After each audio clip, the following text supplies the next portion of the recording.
Do you get frustrated or do you get fascinated? What's up, everyone? Coach Tony from Bonvec Strength, and I'm going to talk about a concept that I learned from Dr. Rob Gilbert of the Success Hotline. I've covered it in previous Mindset Mondays, but I think there are multiple different ways to look at frustration versus fascination. Usually, when I talk about this or when I think about it in terms of setbacks and how you let obstacles in your training, obstacles in your life, not get in your way, but rather set the road for the way that you get around those challenges. As Ryan Holiday says in the book, the obstacle is the way. The impediment to action leads to action.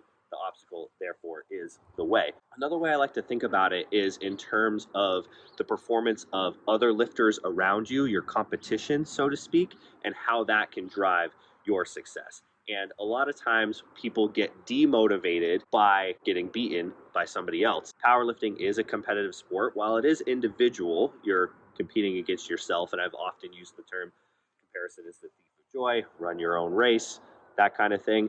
I do think it's important to know where you stand in the greater scheme of things. Evaluation, feedback, it's all a gift.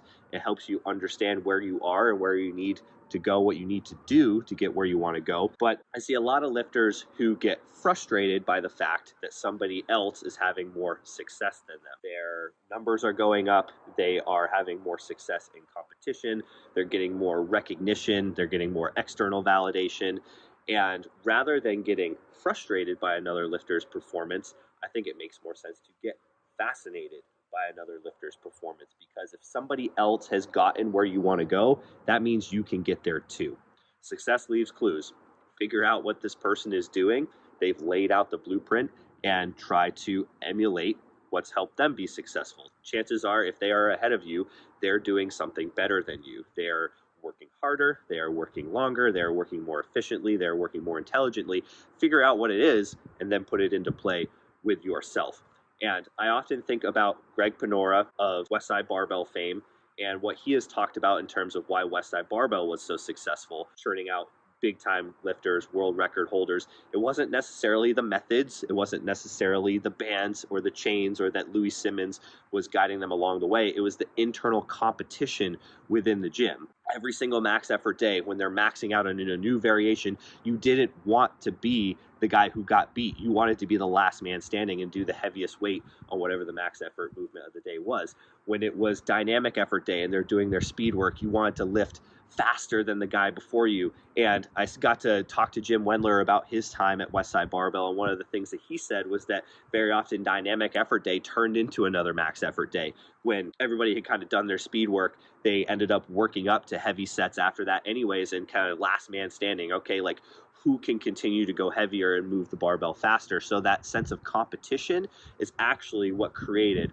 all those fantastic lifters at Westside Barbell. A similar story I like to tell is two famous musicians, Eric Clapton, the guitar player, and Neil Peart, the late great drummer from Rush, and how when Eric Clapton, he said when he saw Jimi Hendrix play for the first time, it made him want to burn his guitar. Jimi Hendrix was so good that Eric Clapton got frustrated and demotivated, didn't want to play. Whereas Neil Peart said whenever he would go see a show and he saw an amazing drummer, all it made him want to do was practice more. He knew if this drummer was excellent and was at a level that he personally wanted to be, that he could get there simply by working harder and achieving that same level of success. So those two opposing mindsets, shift your mindset from frustration to fascination. Treat these setbacks, these obstacles in the road as not a problem to dwell on, but rather a puzzle to solve. And if there's somebody who is better than you, somebody who's getting what you want, and you don't have that level of success yet, figure out what that person's doing. Rather than being jealous, think of them as a role model, somebody who you can follow and somebody whose blueprint you can access, because people tend to be very open about what it is that they do to be successful. People document their training in a public form on social media more than ever before. So chances are there aren't many secrets left. You can figure out what they do and you can apply it to your own training. Chances are usually it's just a matter that they've been at it longer than you have. They've been working harder for longer, more efficiently than what you have. And if you're simply just patient enough, kind of follow the same path, chances are you'll reach the same level of success too, as long as you don't let frustration overshadow your fascination with the process.